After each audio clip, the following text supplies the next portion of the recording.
The Venezuela Defense of Human Rights and Civil Society Act that we're trying to get reauthorized gives the administration the power to punish human rights abusers and those involved in corruption. So in Venezuela, the principal henchmen backing the autocratic Maduro regime, according to multiple published sources, everybody knows it, it's one of those things everybody knows, are cocaine smugglers, they're money launderers. For example, Diosdado Cabello, one of the leaders in the majority party, I guess the minority party now, but Maduro's party, Tariq al-Assimi, and there's just dozens of security officials and political leaders who are being investigated for this, not to mention dozens more of Venezuelan officials who have looted state-run enterprises, manipulate currency for their own pocketbook, and stealing from the people of this country while people are roaming the streets looking for food. Why hasn't Cabello or al-Assimi or any of these other thugs, why haven't these top-notch, high-level people been sanctioned? Well, first of all, I agree with your assessment, and I agree that in many cases, even if we're looking at Venezuela as a human rights challenge or a democracy challenge, that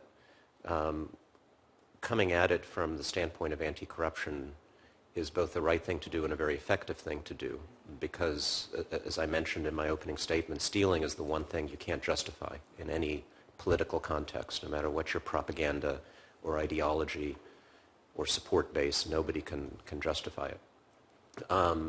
And so we have imposed sanctions on a number, as you know, of Venezuelan officials. In terms of visa bans, I think we're up to about 62 Venezuelans.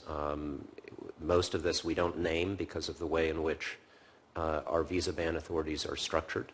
But I can tell you that from my standpoint, having looked at who is responsible for some of the things that you just mentioned, we have captured virtually everybody against whom we have decent evidence of corruption, human rights abuses, including at a very high level. In fact, just yesterday I signed out a few more, so we should be up to more. Well, again, I just think these two individuals, Cabello, who is the biggest thief among all of them, and Tariq al-Assimi in particular, are people that we should be focused on.